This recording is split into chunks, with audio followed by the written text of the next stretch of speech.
It's that time. Just.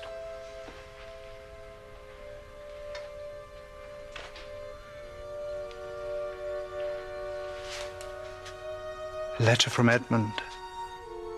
Hmm? He's met a girl and married her in London. We've tied the knot now, without any fuss, just in case. Her name is Martine. She's French. I'll bring her down to meet you all before I sail. If I'm asleep when they come, tell them. Tell them from us. It's only love that matters. Love, not money. However much you may have eventually. Have I said goodbye to the others? My precious children. Emma.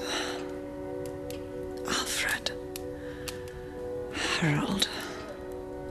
Edith. Cedric. I love them all so much.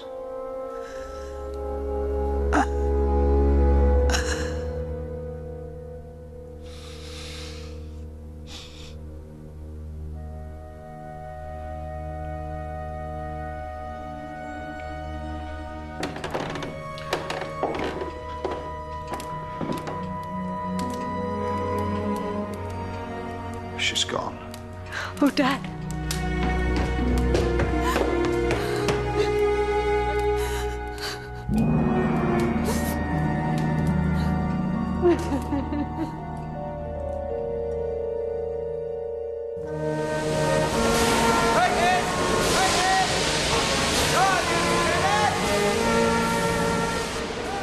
A single to St Mary Mead, if you please.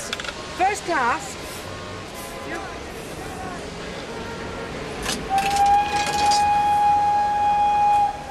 Jane! Fetch out the damson gin. I'm catching the 4:50 from Paddington.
Last service for tea, madam.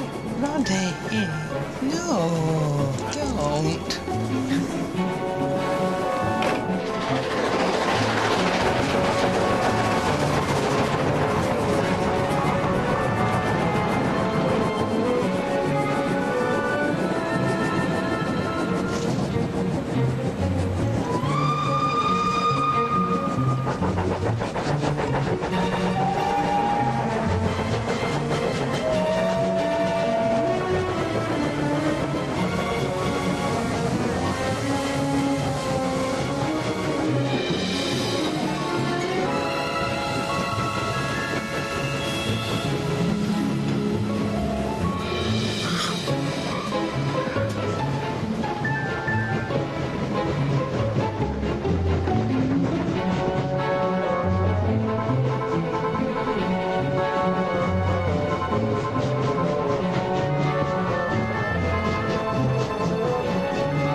just seen a murder.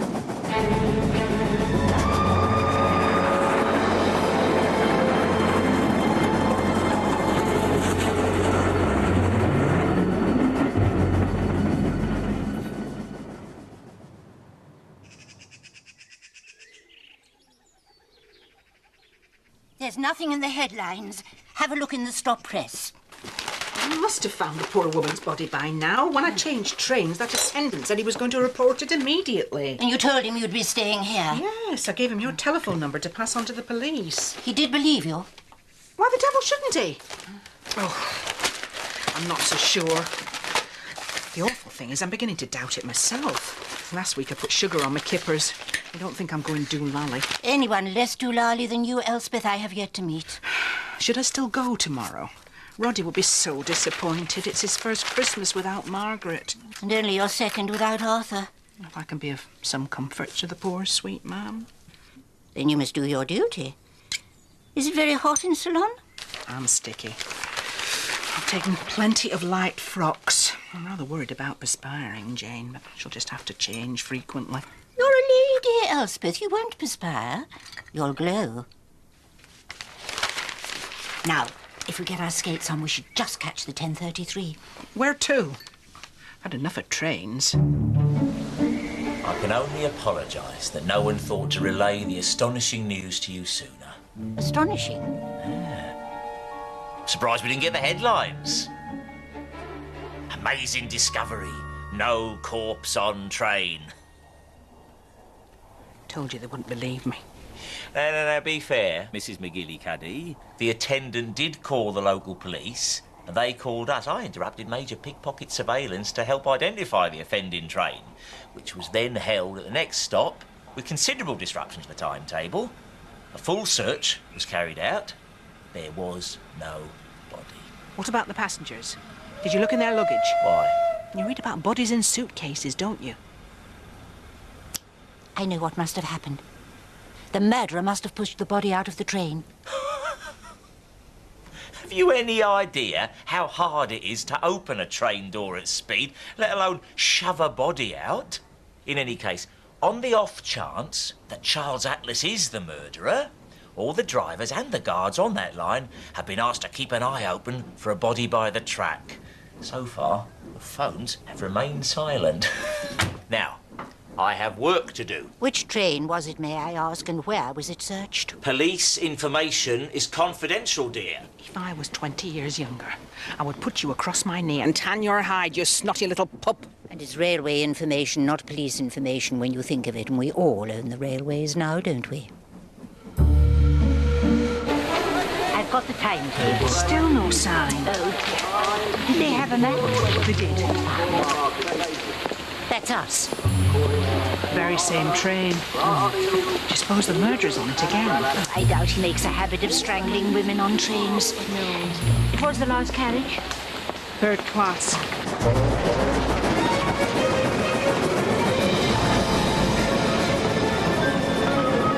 How soon after the murder did you reach Hampton Parva and change for St Mary Mead?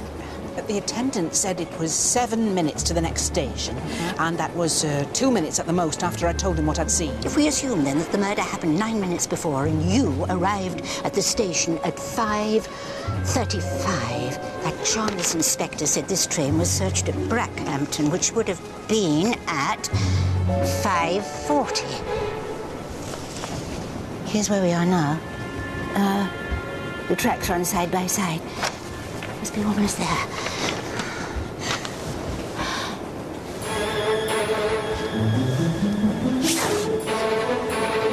Would you mind strangling me, Elspeth? Not at all, Jane. Please don't mind us. Oh, it's a bit rocky. We're slowing down. Whoa, whoa. That's why the blind flew up when it did. Where exactly are we? Right slap bang in the middle of nowhere by the look of it. This is where you must have seen the other train. Oh, yes, so it is, Jane.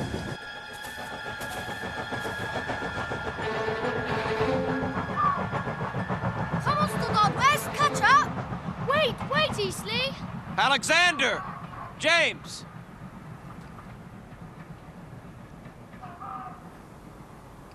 What did I tell you? You are never to come this far without my permission. Sorry, Daddy.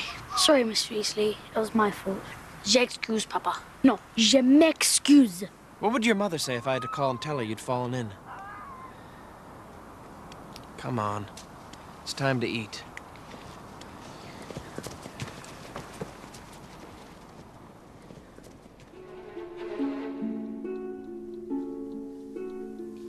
We slowed down around this curve. The railway follows the boundary of a very large estate just before Brackhampton. The house is Rutherford Hall. Rutherford Hall? That clangs a damn great bell. I just can't... Oh, maybe I am going too long. No. It'll come to you. I only had a glimpse, but we were looking down. The line runs along an embankment. Well, if that's where he pushed the body out, would have rolled down into the grounds. No wonder no one's seen it by the track. He was a lucky brute. If it was luck.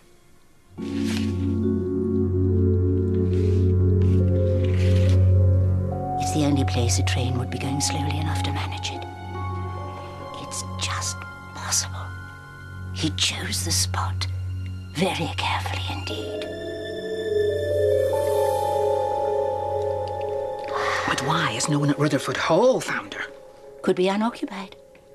So many of our big houses are being sold off. No, it is occupied, Jave. I've just remembered. Look, Rutherford Hall, cook housekeeper for Christmas holidays.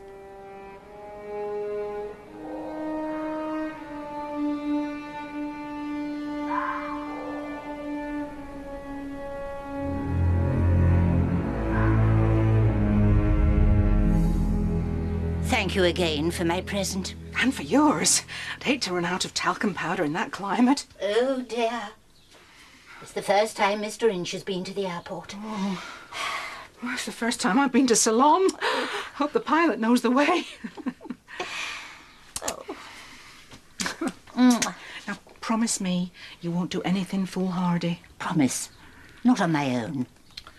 Oh...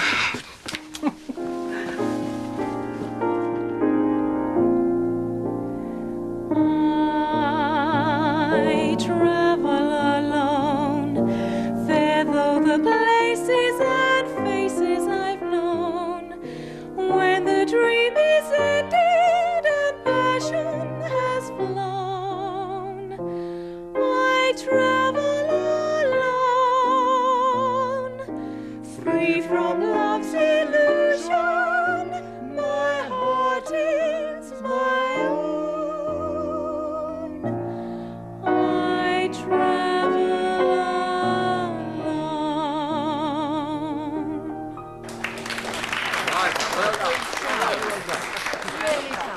Quite enchanting, Lucy. Thank you, Mr. Coward. I'll finish laying the table. Not so fast. A few words of heartfelt appreciation on your last day. Miss Islesborough breezed in like a whirling dervish a fortnight ago to rescue me, standing in not only for my secretary, but also for my housekeeper. Clearly, I overpay them both. In August, she was in Turkey, looking after a sultan. Did you know that a sultan's wife is called a sultana? Every time I bite into a slice of fruitcake, I wonder if... I'm so sorry. Miss Marple? Lucy. Sorry. Whoever she is, dear, speak to her about timing. This one's for you, Dickie. Is that Lord Mountbatten? Yes. Oh, no.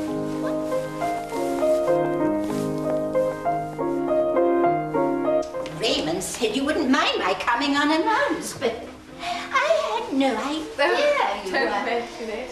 It's lovely to meet you again. How is Raymond? You know my nephew, footloose and fancy-free. Like you, Lucy. And long may it be so. I do what I do, I see who I see, I meet who I meet, and it's glorious. It's lovely to meet you again, but... Of course. Now, I couldn't pay nearly your normal rate, but Raymond said he'd help, and everything I know about you convinces me you'll take it on. You want to engage me? Yes. Would you like an adventure? Possibly. It's quite a challenge. Very possibly. I want you to find a body.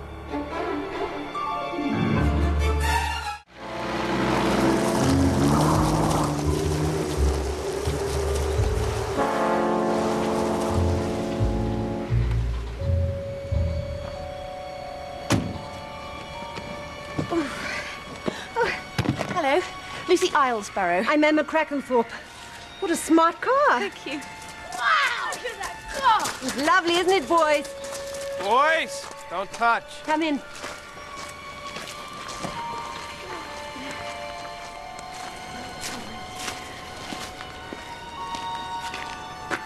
We only occupy this wing now, my father and myself. Though, as I said, there's family for Christmas, which is why I advertised. That was my brother-in-law, Brian, with the boys. Alexander's his. James is a school chum. You have a sister. I envy you. Just brothers, me. Edie died, having Alexander. I'm so sorry. Would you wait here? I'll see if my father's ready for you.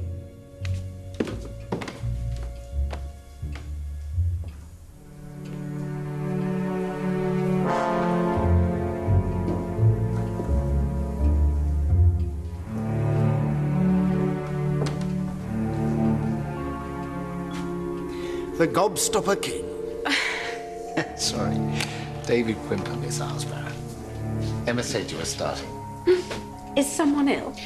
Well, not more than usual. No, I'm giving him the once-over, Luther, Mr. Krekentorp. But I really came here to talk to Emma. That's Luther's father, Sir Marcus. Krekentorp Confectionery. Rotting the nation's teeth since 1881. You surely had a nougatine twirly in your time? I don't think so. Or a choco melty bar? Oh, yes. Wasn't I sick? Miss Islesborough? Excuse me. Thank you. Dr. Quimper. Doctor.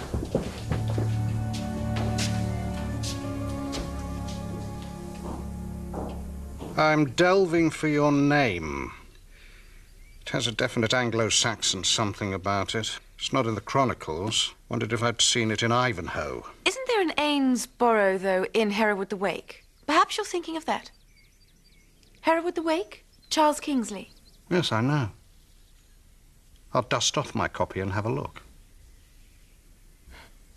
Has Emma explained everything? We too manage with a local girl who comes in most weekdays, so you won't quite be on your own. She's twice a week now. Why's that? Money again? Never mind. There's Alfred. I'll go down. Alfred's my eldest son. Sponging a bucksheet Christmas again. Who else will be here? Just Brian and the boys and Alfred. It's a pity you won't get to meet Cedric. He has to fly off again tomorrow. He's the only free spirit among them. He paints in Spain. Well, Ibiza. If I were younger. Oh, and Alfred's with Jacqueline, his girl. Observe, if you will, Miss Islesborough, the sheer tawdriness of Jacqueline Briggs. There's no one with him. I must have ditched her. Where's Jacqueline?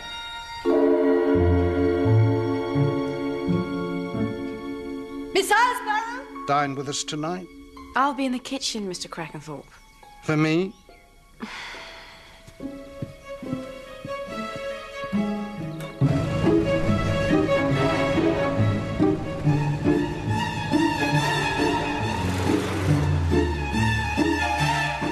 Just up here. Just mind your head there. Oh, see what I mean? I've done my best. Perfectly charming, Tom, and so kind. I just had a fancy for a change from village life. In Brackhampton? Well, there's a Roman wall, isn't there? Yeah, about 3 feet of it behind the municipal swimming pool. And an interesting church. It's not that interesting. There's a Norman window in the east wall, I suppose. I think I've got a guidebook of St. Matthew's if you really want to have a look at it. Not to worry. Never mind. Oh, look, there's my lift to work. Yeah. We're quite busy, actually. Are you? Yeah. Will you be staying long? Well, I did wonder, have you made plans for Christmas? No. Do you know, I'd be delighted, Miss Marple. Absolutely delighted. Ah.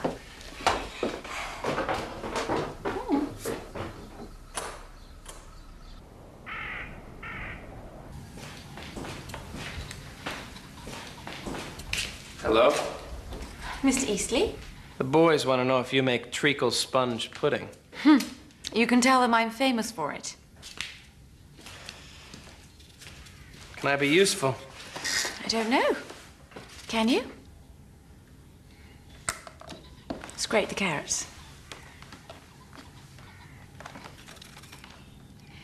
What is wrong with Mr. Krekentorp? Oh, grief, mostly.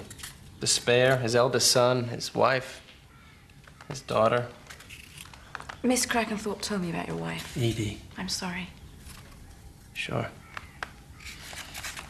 What happened to Edmund, was it? U-boat in the Atlantic just after Luther lost Agnes. 10 years ago, last week, she died. Last week? December 4th. Tuesday. Yes. We always gather to remember her. Right. Why don't I take this to the trash No, for you? no. Waste not, want not. That's the one for Christmas dinner. With prune and chestnut stuffing. Now that I am famous for.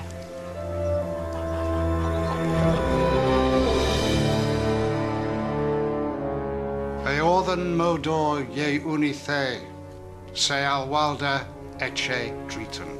It's Anglo-Saxon for what an excellent dinner, more or less.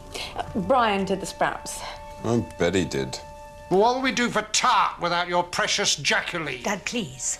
Don't embarrass Miss Islesborough. Jackie and I don't even know where she is, and I care even less. Happy? I haven't been happy for 10 years. Change the record. I'll play it as often as I want. Why the hell couldn't we have had Cedric after Edmund instead of you? Even Harold would have been better by a whisker. What'll happen to this place when I fall off the twig? Don't be so morbid. Morbid?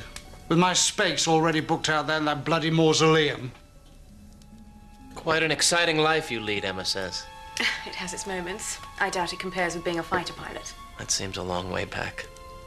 I fly a desk now for an insurance outfit. Dull isn't the word.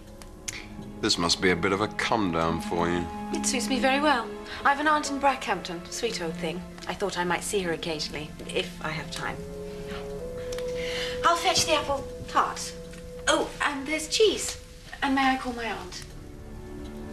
Of course.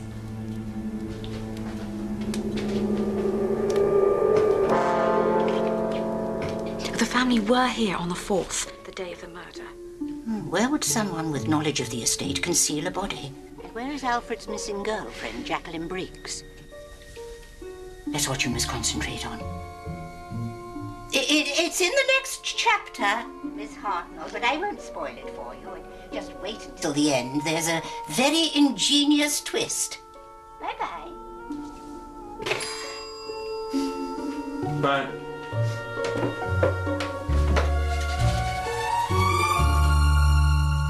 What a shame it's so run down. I suppose with the war and sweets still on ration. Well, Krekentorp Confectionery doesn't figure. Old Marcus sold it off. Luther inherited all this, but has to run it on the interest from a trust fund he shares with the rest of us. In my case, through Alexander. It's a pretty small change. Poor Emma won't even see a slice of the fund when it pays out on Luther's death.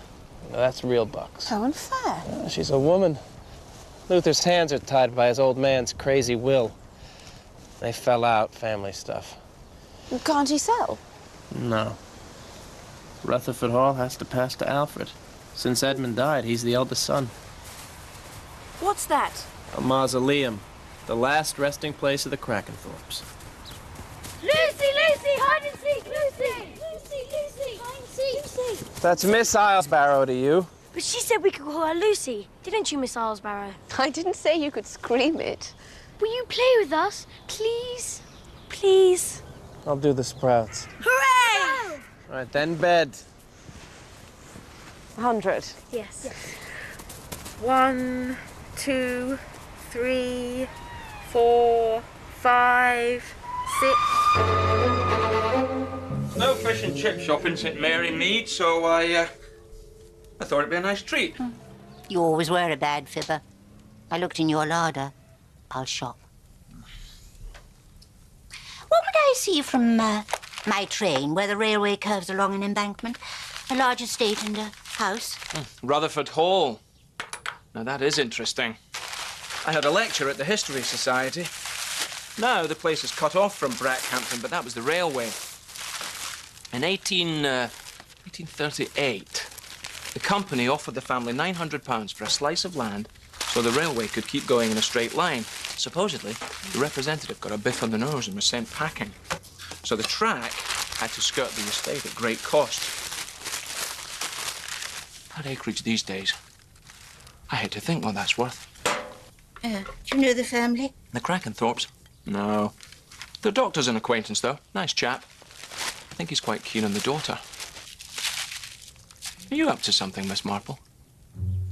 Am I?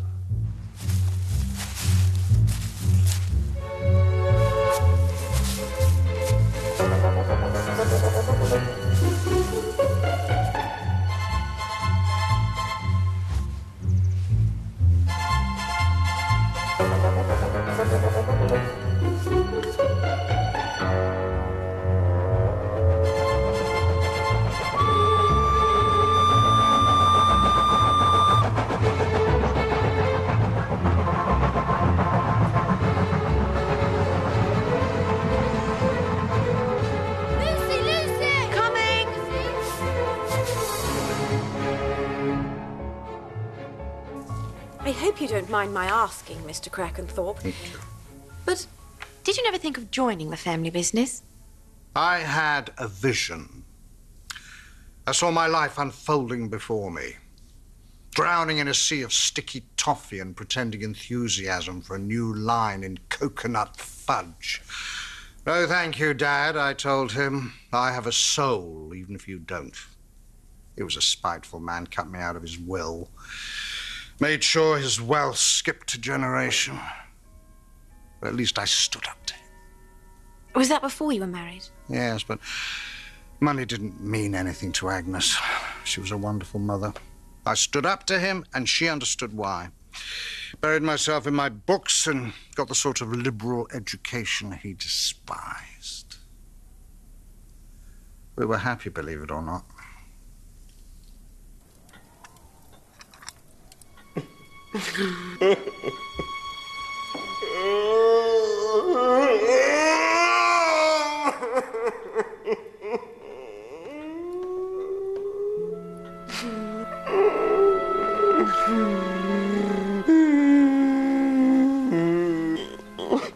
Mr. Krekentorp. She's gone. I'll never see her again. Jacqueline? Yes. May I sit down?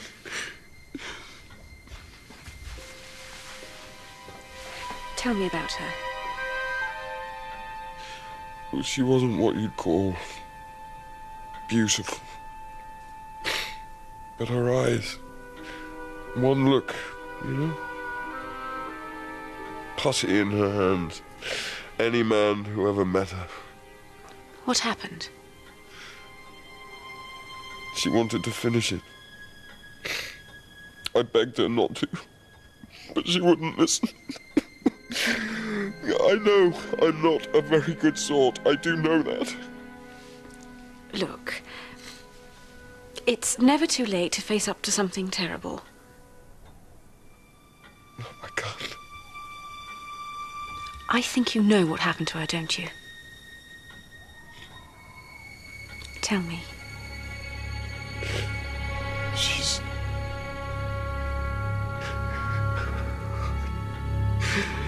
She's run off with Councillor Bloody Marchant. Wait, you mean she's not dead? Dead? No. I just hope none of them press charges. None of whom? Oh, none of the fat, stupid married pillars of Brackhampton society who looked into Jackie's eyes in assorted hotel bedrooms and turned to putty. Just long enough for me to burst in and play the wronged husband. Except she really fell for the last one. Marchant. Oh, that's dreadful. It's heartbreaking. It was a bloody good little earner. Oh, excuse me. I could do with some coffee. Black. Make it yourself, Mr. Krekentorp.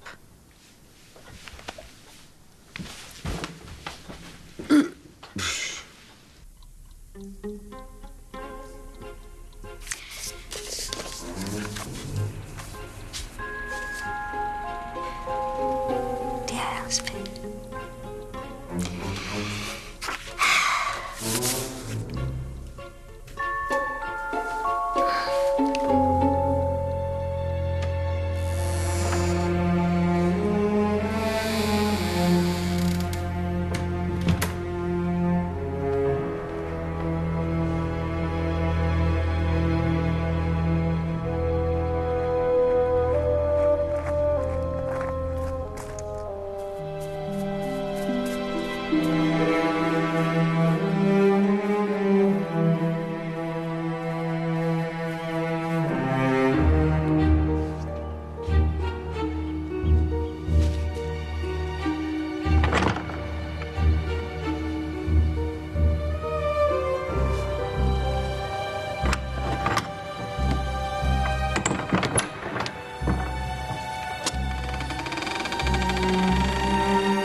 Miss Islesborough?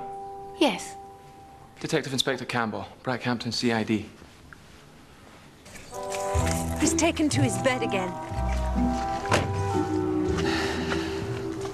It's you I'm worried about. The police are getting Harold Dallas to come. And Cedric. He was supposed to be going back to Spain today, but they've called the airport. What was Miss Islesborough doing in the mausoleum anyway? You suffer from insomnia and went for a midnight walk. Then you thought you'd look in the mausoleum to see what it was like. No. No? That's what I told Miss Krekentorp. But I was looking for the body. A friend of mine told me it was somewhere here. Why would he or she think there was a body at Rutherford Hall? She? A friend of hers saw the woman murdered on a train. I know it sounds improbable, but my friend is never wrong. Let me guess your friend's name. Tom's father was the best village constable St. Mary Mead ever had. Much missed. I have a confession to make. I did it. Huh? I scrumped those apples from the Price Ridley's orchard. I know it was obvious, but you learnt your lesson falling into the nettle patch. The screams. I had him right down to his birthday suit and smothered every little bit of him in calamine lotion. Now, we have our victim, but we don't know who she is. I wonder if these'll help. They're very commonplace. If not to say common. But thanks to Lucy, we know she wasn't Jacqueline Briggs. Well, the family didn't recognize the photographs of the body, or so they say. We're holding back where she was murdered for the moment. I'll keep my ears open. Miss Asbarrow, you found a body, and I'm very grateful. But I can't let you go back. You could be in danger. A victim without a murderer is like... Well, I don't know what it's like. I hate to leave a job half done. And I promised to work at Rutherford Hall, so I can't let them down, can I?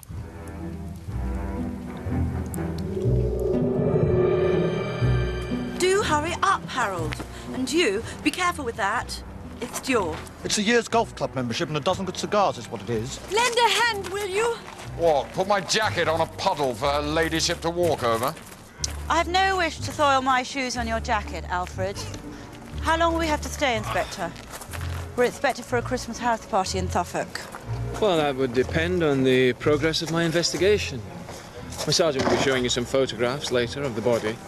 See if any of you recognize the woman. What does it say, Harold? They think she died Tuesday of last week. Well, I don't see how they can tell, not from the look of her. It doesn't say when they think she was placed in the mausoleum. No idea who she is. They're appealing for information. Cedric, you've arrived. You know me. Can't resist a whodunit. Hello. Haven't seen you before. Scrambled eggs? Rather. I was just about to board the plane when I was taken aside. It's very dramatic. He showed me those terrible photographs. Did you recognize her? Sadly, yes. She was an ex-lover who never got over me. Pester, pester, pester. So I done her in. How very amusing. Well, I'm glad to see that you haven't lost your sense of humour, Alice, my sweet. And I'd thank you not to adopt that tone with my wife. Don't be so pompous, Harold. Here we are again, as happy as can be. All good friends and jolly good company. Oh, there you are. Dad. It's all terrible. There's a flatfoot in the library. Can you tell me where you were between 5 and 6 o'clock on Tuesday, the 4th of December? I was here. How did you get here? I drove. Arrived early afternoon. But the place seemed deserted. Had a drink or three. And waited. I drove up early to take Emma into Brackhampton Christmas shopping. She never gets out of the house. Boys were due on the Friday. You know I'd have my hands full then. I can't remember which shops exactly. Greenford's, I expect, and Lyle and Swift. Brian was with me the whole time. We didn't get back till gone 6. My father was in one of his moods. He doesn't much like my going out in the afternoons. He shut himself in his room and wouldn't speak to me. Was Alfred around when you arrived? Yes. Yes, he was. I believe he'd been here for some time. I picked Lady Alice up from old friends of hers, and then we came on here. Alfred was drunk. Ah, you're here at last. How was the Henderson? At the time of the murder, I was in my studio, touching up 2 senoritas and a donkey. Which is the title, of course, of a painting that I have to finish for an exhibition in January. I lost track of the time, I missed the evening flight, and I didn't arrive until the next day. If it is from her, how do we know? She didn't turn up anyway, did she? Quite. Of course not, it's a put-up. Is that Martine's letter? They were just sitting, chatting, having coffee. Rather a pleasant change. I heard a huge row. No idea what about. There never has to be a reason. Cats in a bag. Either Cedric or Luther is lying about the argument the family were having. However, Alfred's the only one without a real alibi. Do you want me to watch him? I want you to be careful of him. You've got some, That's better. You too.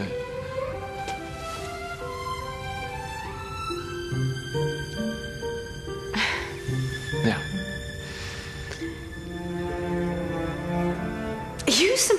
question.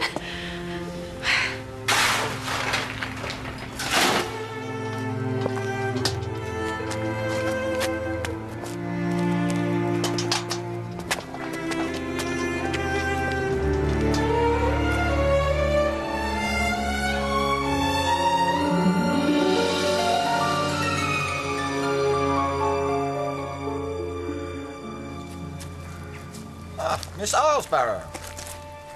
Your sister's digging out some red ribbon for the festive touch. I've just been checking your references. Have you? Yes, I spoke to Lord Leasley and Miss Van Moyson. Everything seems to be in order. Did you think I'd forged them? I don't know what I thought, actually. I know I saw you and the inspector emerging from the coal house earlier. Oh, yes, he was asking me some more questions. No, you were far too furtive. I must say, he's a man of taste. Was he indulging it? Ow! Lucy? Everything okay? Eastleigh? Keep away from him. Please. I can look after myself, Brian. You bring out my protective side, that's all. Why is that? Because you're special. And beautiful. Oh. Well, that's something to think about, isn't it?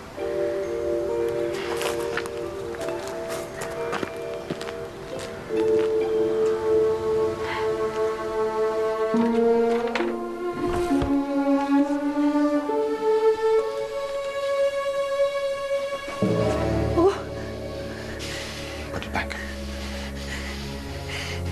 David says we should tell the police. You and your bloody doctor, no!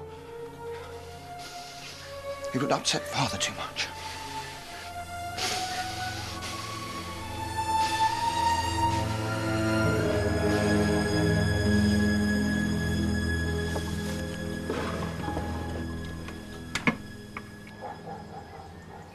Have the fox fur and the compact yielded anything? What about the clothes? It's on the cheap side. Nothing special. There were a couple of items with Spanish labels. Spanish? And the compact is French. We spoke to the manufacturer in Paris. They don't export. So, she must have bought it in France. Perhaps she was French. Or Spanish. Or just travelled widely.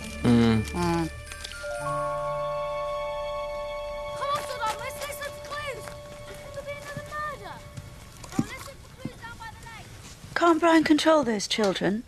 It's giving me a headache. Bad enough being cooped up together without having... Leave them alone. They're looking for clues. When that inspector interviewed me, he said he thought the dead woman might not be British. Did he tell you that? No. What, French? He didn't say.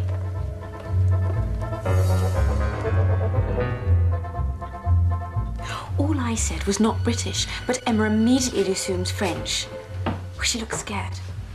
Yes, Aunt. Of course. But I am really rather busy. Goodbye. Goodbye. What were the victim's feet like? Her feet? Why? Maybe nothing, but it could be something. Well, I'll let you see the post-mortem report. There's Quimper now. Told you he always pops in for a cup of tea after surgery. David, join us. Hello, Tom. This is Miss Marple, Jane Marple, Dr. David Quimper. Nice to meet you, Miss Marple. Dr. Quimper? I'm an old friend from childhood days. His, not mine, of course. Are you visiting Brackhampton? I'm staying at the most charming little guest house. Seeing something of the town, catching up with Tom and all his doings, and with my niece at Rutherford Hall. I can see her, too. Your niece? Lucy Islesborough. She found a body, you know. I do. Yes. How's the investigation? It's nowhere until we've made an identification. How's Emma? Taking it in her stride, as usual. And? You and her?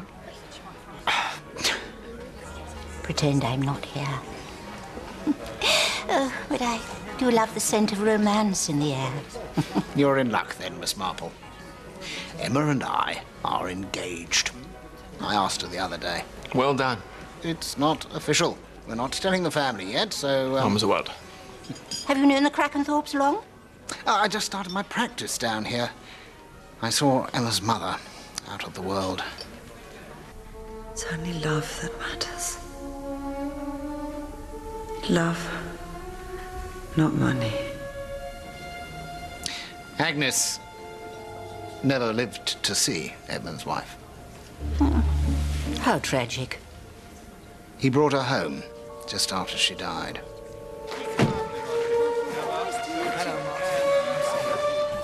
She was so very beautiful, Martine.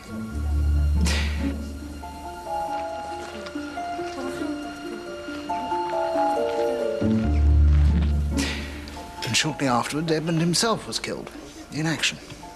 Martine? She was French. What happened to her? Doctor? The family don't know. Excuse me. A rather demanding patient, I'm afraid. Nice to meet you. Oh.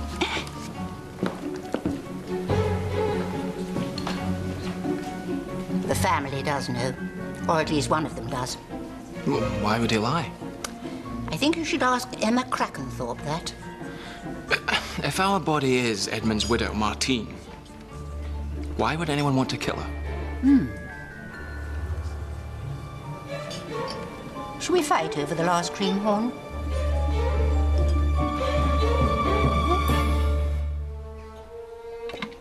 Was it David who told you I'd heard from Martine? No. In fact, he lied for you. He said I should have shown it to you all along. How did you find out? It was my intuition. It arrived out of the blue a fortnight ago. After Edmund was killed, Martine cut herself off from us. Until this. She'd built a new life, she says. But now she wants money to give her son. Their son. Some of life's advantages. We had no idea there was a child. No address. She just announced she was coming down here to meet everyone.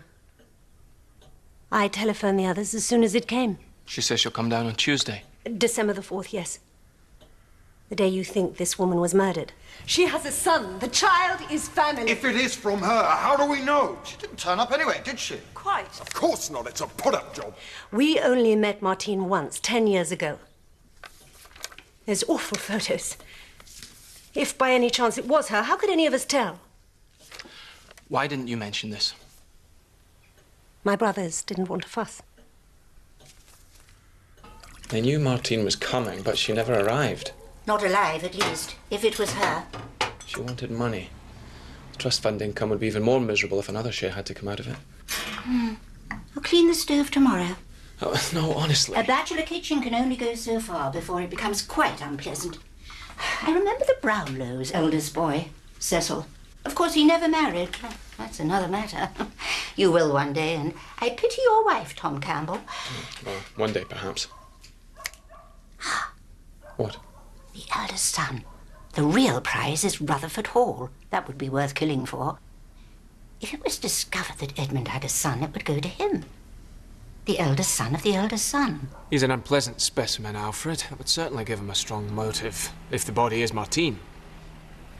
I suppose it would. Such a pity I can't meet the family. I've got the pathologist report for you. Lovely. Oh, do you know, I'll take it to bed with my cocoa. Night-night. Night-night.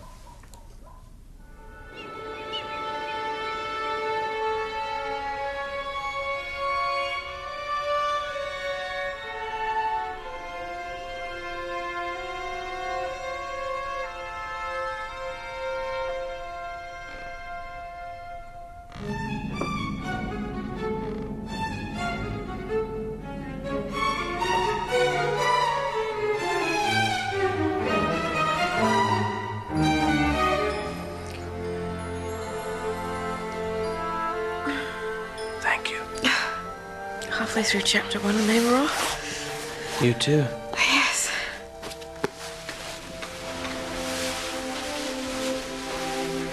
Good night. Good night, Lucy.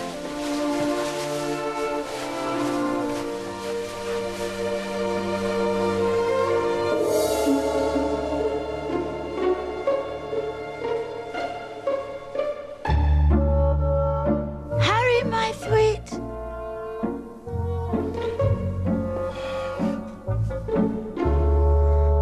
Dad, we found a clue. We have, Mr. Easley. What's this? Look, Dad. It's a receipt for a dress or something from Mrs. M. Krekentorp. Possible. Who's Mrs. M. Krekentorp? Where did you find this? Stuck in the holly bush. Can I have a look, old boy? The police should see this. All right, skedaddle, boys. Find me some more clues.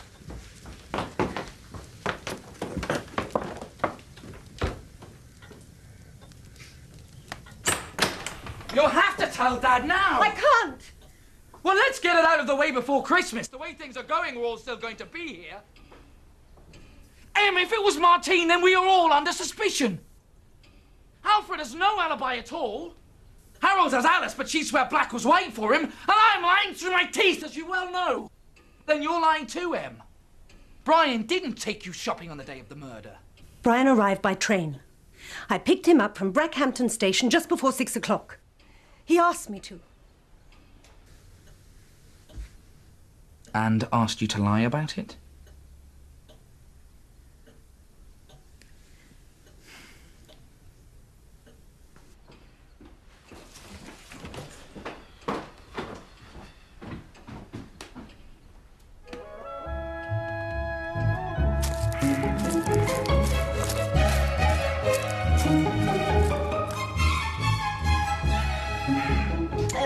I should have telephoned first, I know.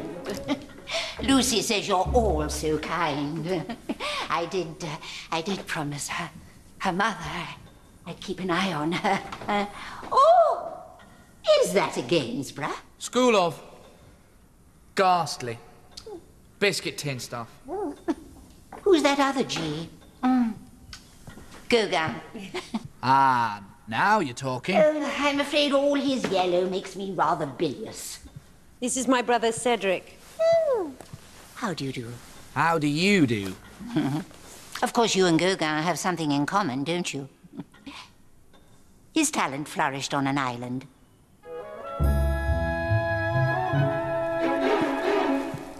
Aunt Jane, what do you do, Mr. Krekentorp?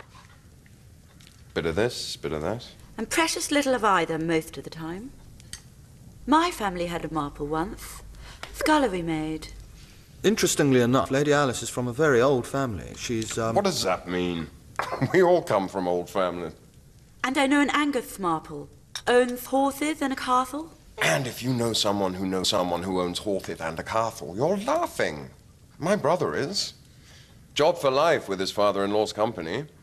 Whatever it is you do there. Harold has a very responsible position. Doesn't pay just quite enough, though, does it, Harry? You get your bread buttered, but it's spread damn thin. Alfred.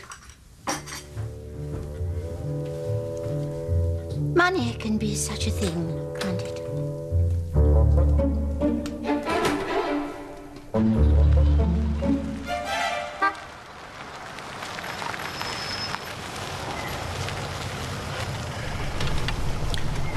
Hello, Tom. On duty? Yes, meeting someone, you? Just delivered twins. I have a very lovely job sometimes. David, what do you make of Alfred Krekentorp? He's a wreck. Why? Is he your suspect? You know I can't answer that. Emma says you asked them all their whereabouts between 5 and 6.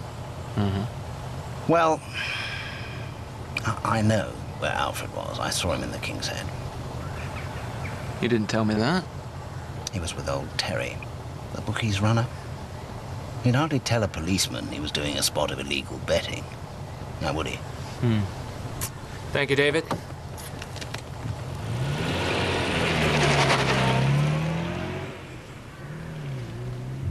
So nice to meet you. I'm sorry my father wasn't up to seeing you. I quite understand. Oh, I met your Dr. Quimper yesterday. What a charming man. My Dr. Quimper? Your family's. Oh, yes. Say, Lucy, aren't you going to introduce me to your aunt? We haven't time, Mr. Eastley.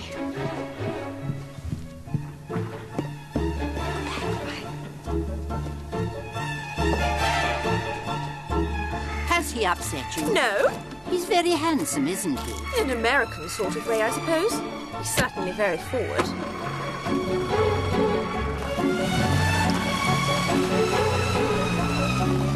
Thank you, Lucy. What did you find out? Enough for now. What next? Elspeth described the woman she saw strangled with her hair scraped back under a band. Bunions, according to the pathologist, and soles like leather, and her toenails were clipped short. So where exactly are we off to? You remember little Elsie Elliott from Church Lane who won a scholarship to ballet school? She showed me her feet once. Our victim had dancer's feet, and she travelled abroad. And it's Christmas, Tom. You could stay for dinner. I've got a patient to visit. You're still here? I was just going. Not changing, Cedric. No. Wish you could change, though. But Harold does, too. I've told Dad about Martine. I don't think he'll be down. I'm sorry. I thought it was best, now that the police know. Well, good night, everyone. Here, Doc. What do you charge for a consultation? Whatever it is, it's not enough. Good evening, brood. I wonder if another body will turn up. I hope not. I hope it won't be you. I like you. Thank you. Dad likes you too. I think what he needs is a proper home life. He needs looking after. Smells good. Sorry we won't be able to eat it. We have to return James to his mother. She just got back from abroad and seen the papers. Understandably, she wants him home. Can't I stay as current? No, you can't. Just keep James company. Get your coat.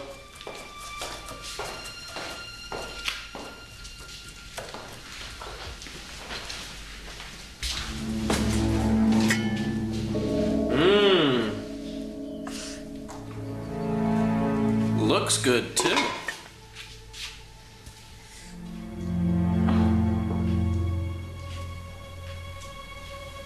Lucy. It's the onions. Just go.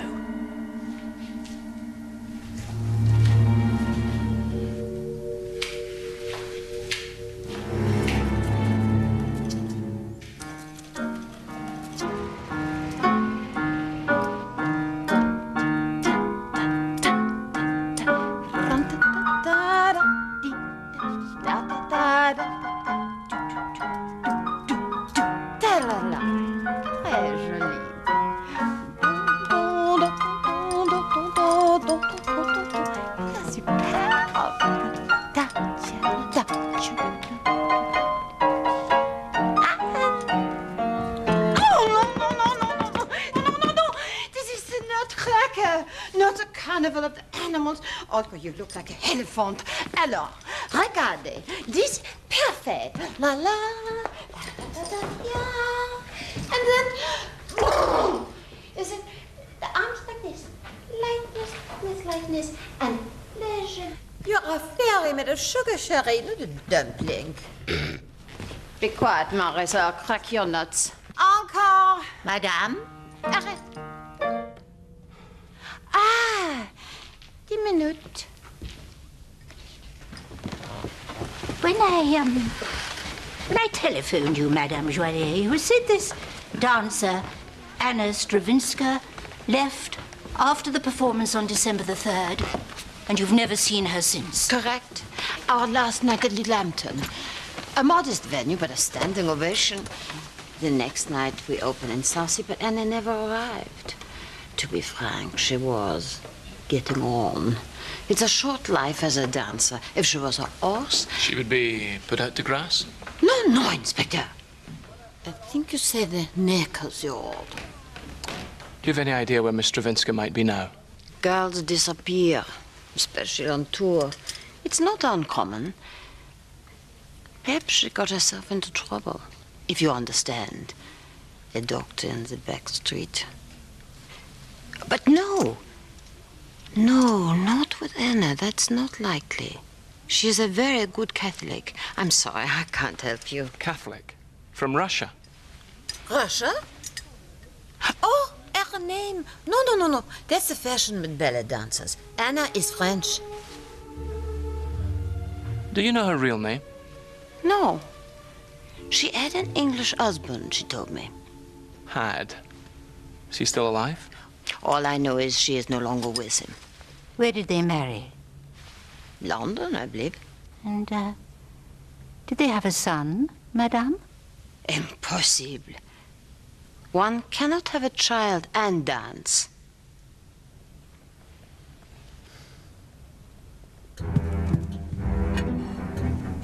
How was the curry? Excellent. Thank you. There's nothing like plain, simple cooking, is there? I'll cancel our reservation at the Savoy, then, shall I? Harold. Stop bickering. I thought the curry was delicious.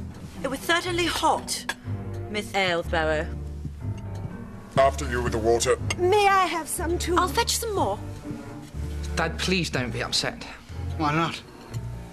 I just found out that I've got a grandson I've never seen, and his poor mother's body ends up on my ground. Shouldn't I be upset? Oh, I'm seriously thinking of joining her.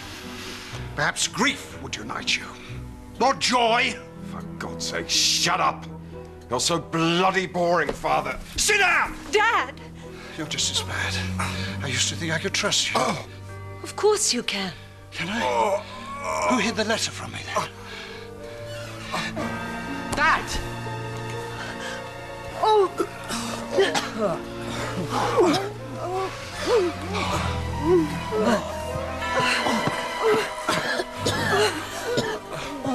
Miss Hasborough! The curry! Whoa! Doctor! Whimper!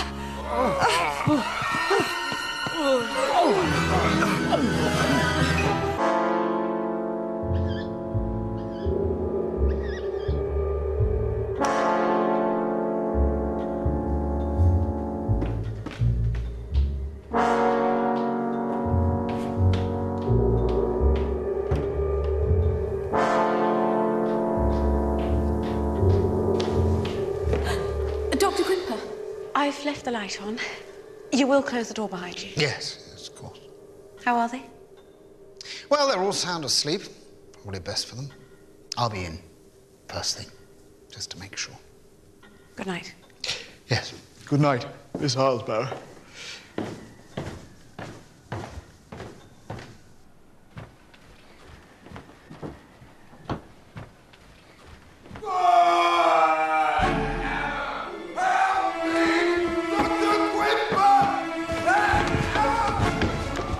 That was Alfred.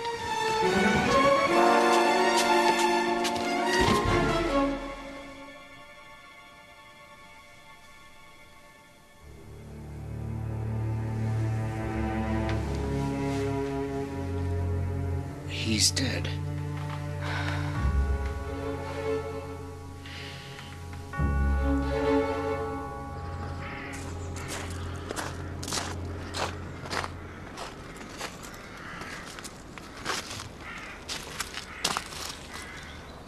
I think it was arsenic. It's unpredictable, even in small doses, and if his system was weak. Alfred did drink more in a month than most of us manage in 6. How sure are you? Well, I kept back some of the sample for your lab boys. They're the experts. I dropped it off at the police station. Thank you, David. You're next in line now. Until Harold gets it. And then it'll be all mine.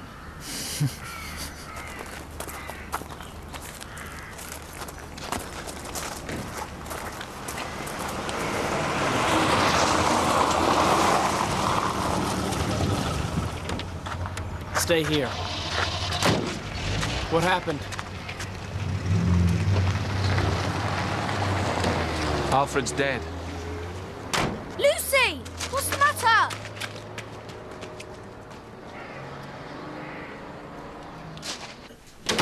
You're not serious. You were in the kitchen when I was cooking. You made sure Alexander went with you when you took James back to his mother. Why would I want to kill Alfred?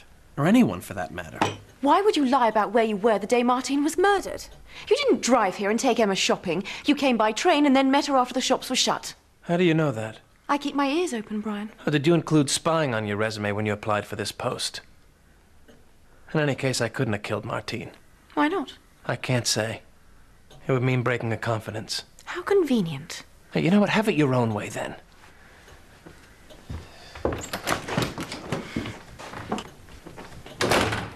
What about the others? Is any of them seriously ill? No, they didn't need hospital. Unpleasant, though. Quimper thinks it was probably arsenic. He took some of the curry to test. Miss Marple, I have to get to... Why would the whole family be poisoned? They're to kill off the weakest member, Alfred. Quimper said he was a physical wreck. One of the family was prepared to poison himself in order to get his hands on his inheritance. Or the murderer meant to poison Luther but killed Alfred instead. Possibly. Lucy's sure she never left the kitchen. Only 4 people, apart from Alexander, came in. Mr. Eastleigh was first.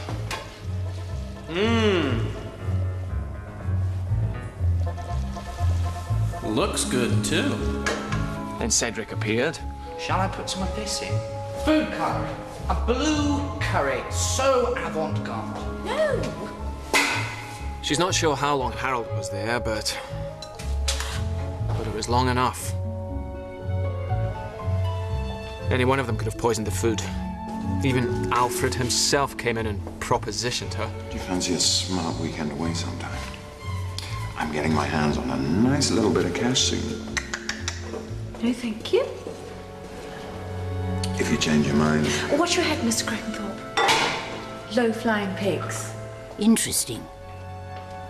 Perhaps Alfred was the poisoner, but his plan backfired. Mr. Eastleigh left before dinner and wouldn't let Alexander stay behind. Yes, but he wouldn't benefit. Alexander's inheritance would be tied up until he came of age. Harold's got most to gain. There's the house, as well as his share of the Krekentorp Trust Fund. Harold must be our main suspect now, Miss Marple. Tom? What? Calamine lotion was a long time ago. My name is Jane. I'll try. Sorry. Are we sure Anna Stravinska and Martine were one and the same person? Anna was French. She had an English husband. She disappeared at the right time. And then there's that receipt the boys found. I think it quite possible it was Anna Stravinska in the mausoleum. But it's not the same as being certain, is it? I can't stand it here any longer. Don't leave me here, please. Well, come then. I'm still not feeling well enough. Don't make a drama out of it, Alice. Dr. Quimper says you're fine now. That's what he said about Alfred, wasn't it? Please, hurry.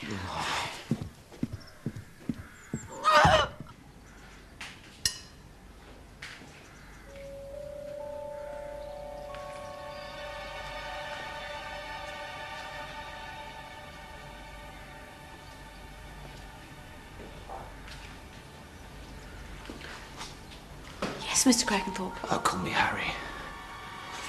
Are you a good comforter, Lucy? My poor brother. I have to get on. Yes, we all have to get on, don't we? That's why I married Alice, but there are some things that you just can't. With one's wife, I mean. Do you see? You are so unspoiled, my dear. So lovely. Come on. Leave her alone. Get out.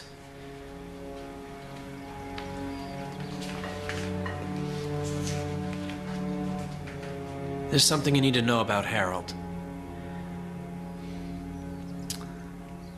When Edmund brought his new bride back, Bonjour.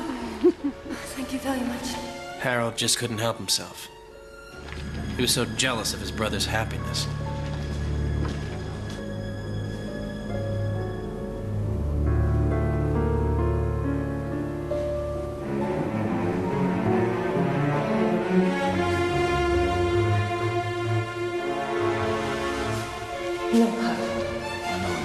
was alive. No.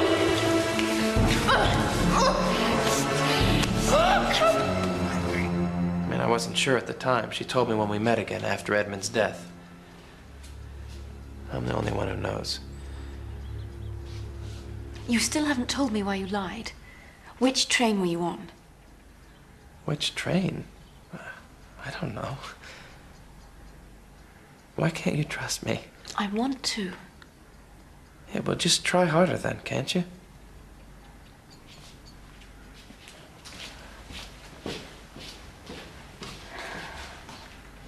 He didn't say how long he kept in touch with Martine, just that he met her again after Edmund's death. Thank you, Lucy. Alexander's chum, James, what's his surname?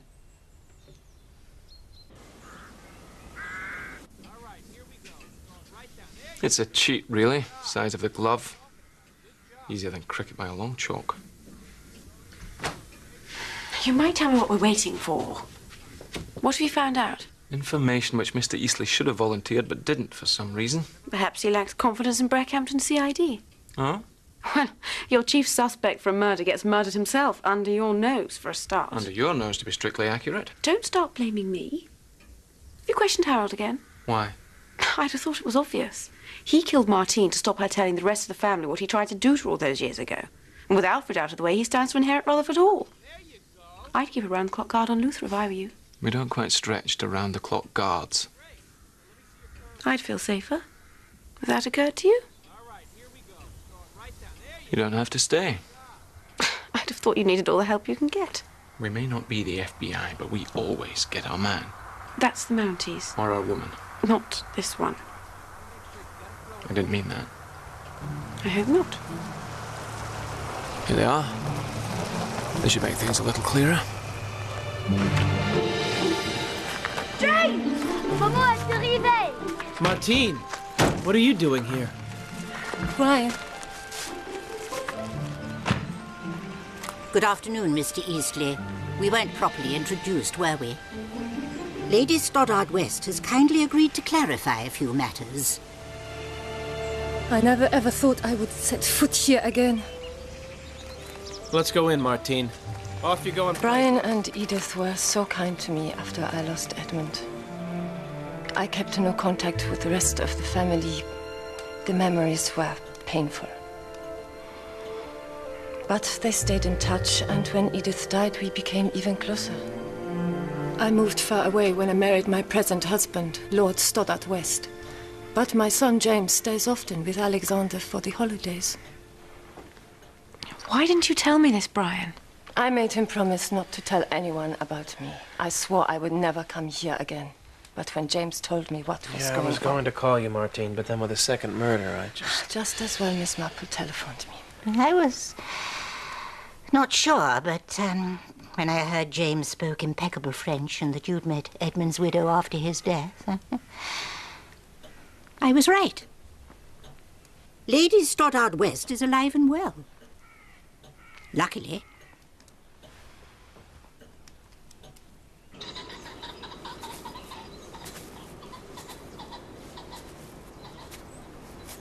Alfred shut me in there once, when I was 6.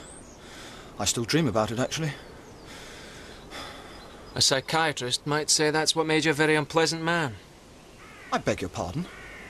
But I'm a policeman. Martine was here. Martine?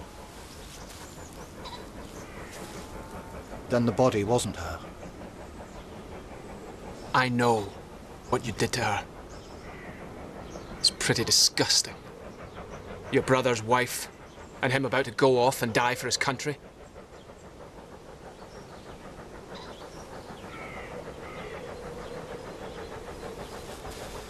Yes. They were so happy, so simply happy, like Mum and Dad. I've never been able to like women.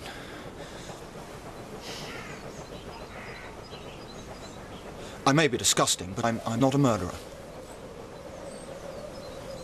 No. Harold! I want you! We're leaving! Does she know? No. Take this man home.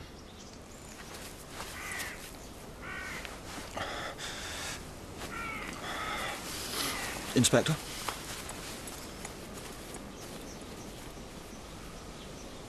Well, the victim wasn't Martine, so Harold's in the clear.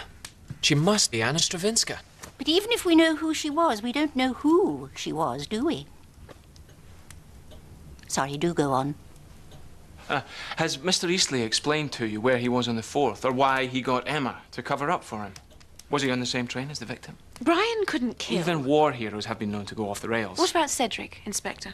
Have you checked on his alibi? That he arrived back from Ibiza the day after the murder? I was intending to check the stamps on his passport. That's a very sound idea. Thank you, Jane. Though I always think it best not to alert a suspect until one has the strongest possible basis for one's questions. Me too.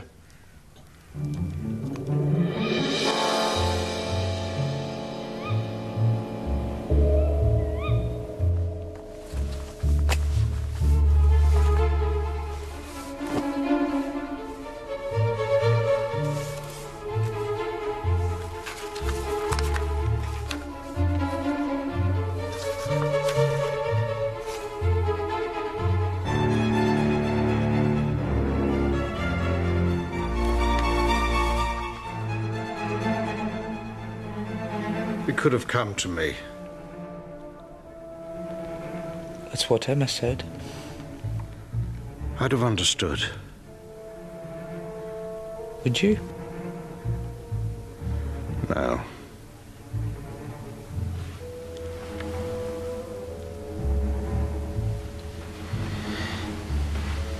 But I'll try. I have to now.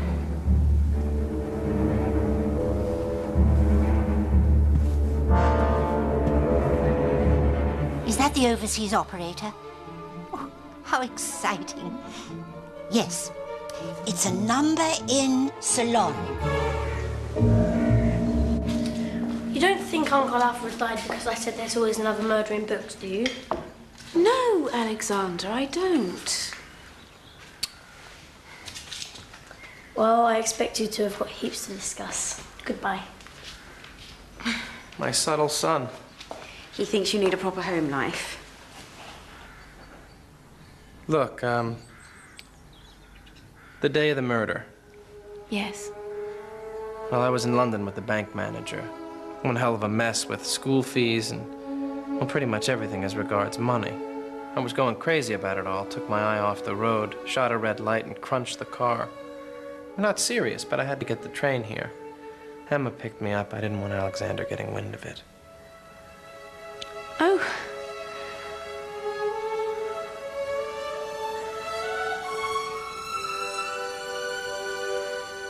So, which train were you on? What does your shrink say about your train complex? I don't recall. I got into Brackhampton just before 6.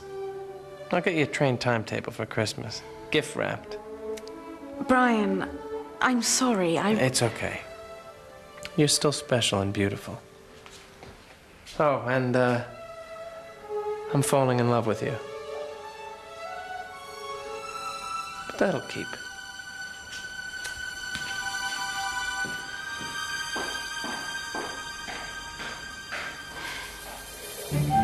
Yes, Miss Marple. Some more information? Yes? Let me guess. Timetables, maps, parallel railway tracks. No. You don't come in. You don't have to come in, no.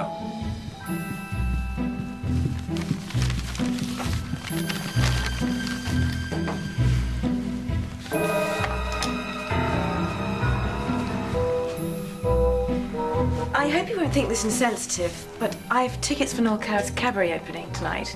There'll be a party and, well, it might take all our minds off things. How did you get them? I worked for Mr. Coward, very briefly. I'm not sure. How many did you get? 6. My aunt, of course, and I asked your father. But he suggested you invite Dr. Quimper instead. Did he? Well, I could see, I suppose.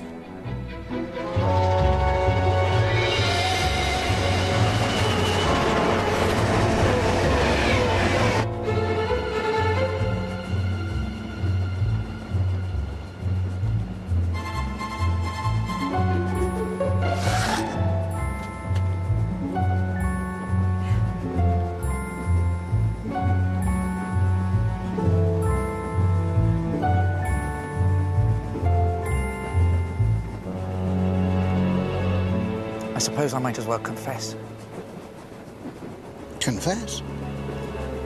I didn't fly in the day after the murder, it was the day before. So you don't have an alibi?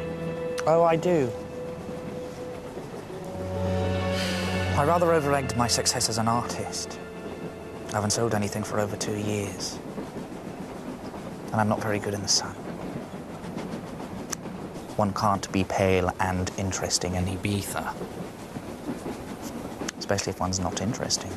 Oh, Cedric, dear. At the same time that woman was meeting her grisly end, I was in London, sitting the civil service entrance exam. Sadly, though... Don't say it. You flunked that too. Oh, no. Much worse. I passed top.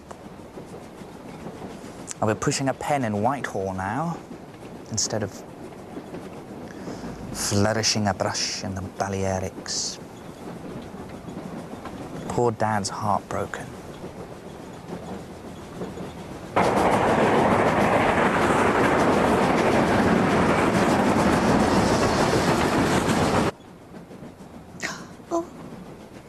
Congratulations, Miss Krekentorp. Mum was supposed to be the word, Miss Marple. Oh, yes. David and I are engaged. It's good for you. Finally.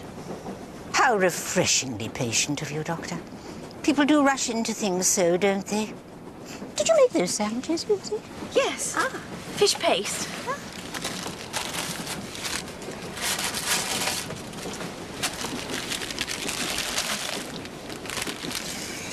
I hope you went easy on the arsenic. Oh, David.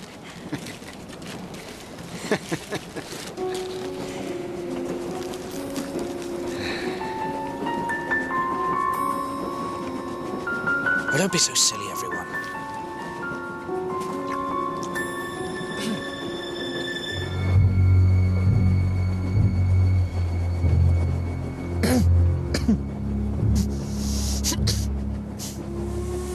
Scrumptious.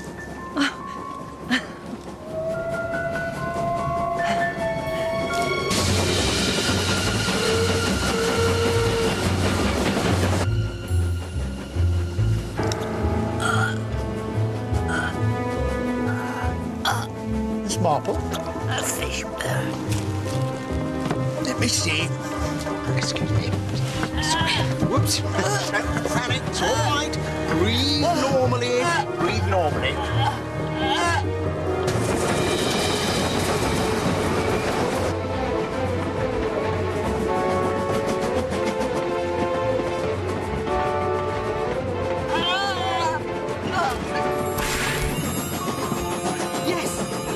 Yes! That's him! Yes! That's the killer!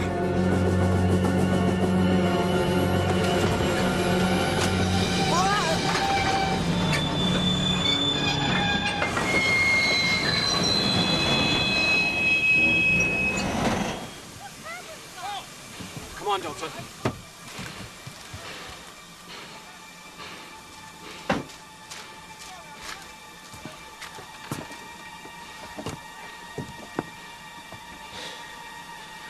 David Quimper. I'm arresting you for the murder of Alfred Krekentorp and of Suzanne Boleyn, also known as Anna Stravinska, your wife. David? It's not true. You were married in London on April the 10th, 1939 at St. Luke's Church, Marylebone. She was training to be a dancer. You had your practice in Camden Town. You separated before you moved to Brackhampton, but she was a good Catholic and she wouldn't agree to a divorce. It wasn't patience that kept you from asking Miss Krekentorp to marry you. You had to choose between bigamy and murder. You silly old woman. I'd like to seek a second opinion on that, Doctor. You brute. Oh, yes. That is the man I saw from the 450 from Paddington on December the 4th, strangling a poor, terrified woman to death. No.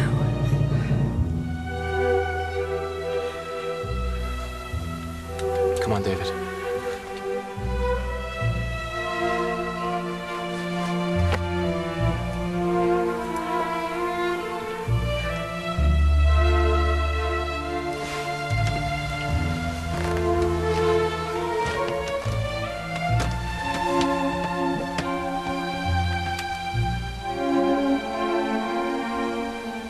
I did it for us.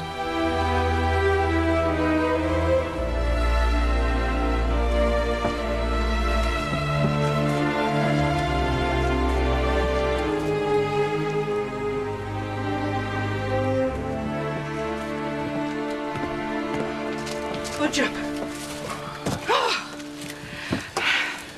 Elspeth McGillicuddy. How was your flight? Only for you, Jane. Well then. I am so very sorry. I have to know. I imagine it was money she wanted when she contacted him. Her career was coming to an end, after all. Or perhaps she hoped for a reconciliation. Whatever the reason, he made his plans and invited her down to talk things over.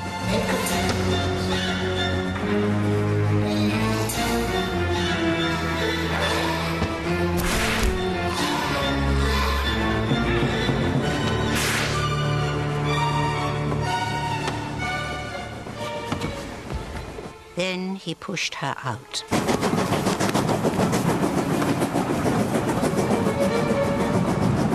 Later, knowing the family were inside, remembering Agnes, he took the body to the mausoleum.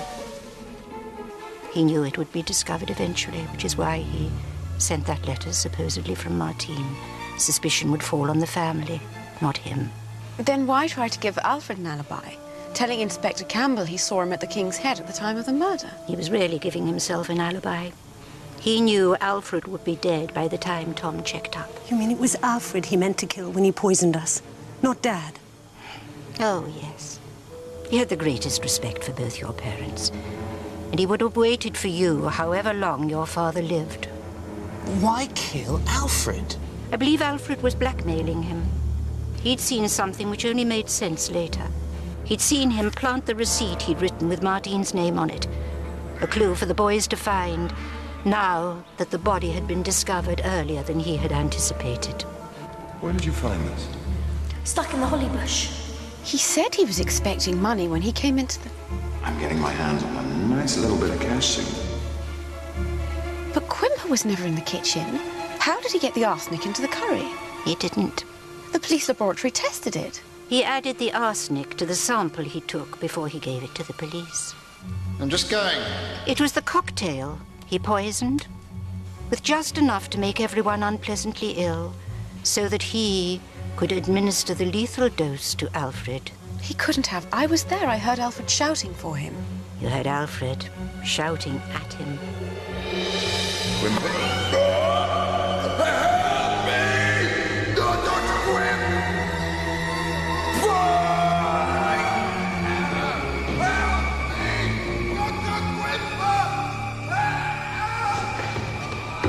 That's Alfred.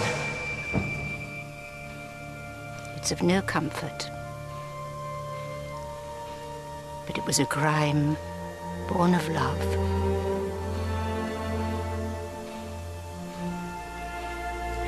It's only love that matters.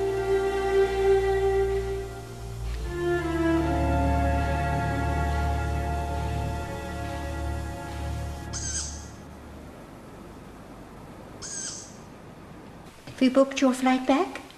I'll not bother. It's all a bit sticky. Oh, how was Roddy? Thriving. I met his new lady friend. She was a decent sort.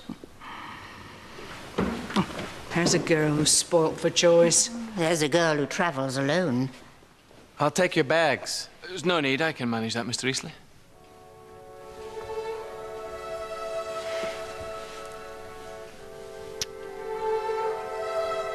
Alexander said you needed looking after. I guess I do. Then I hope you find someone, Brian. Truly.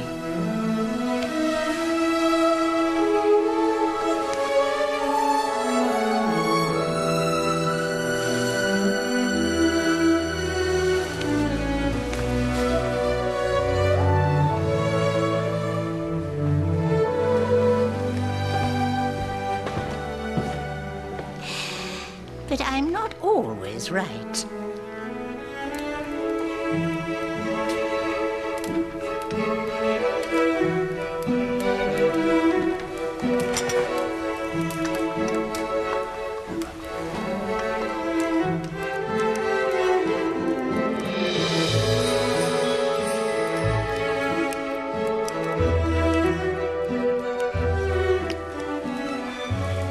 Christmas. Happy Christmas. Jane. Tom.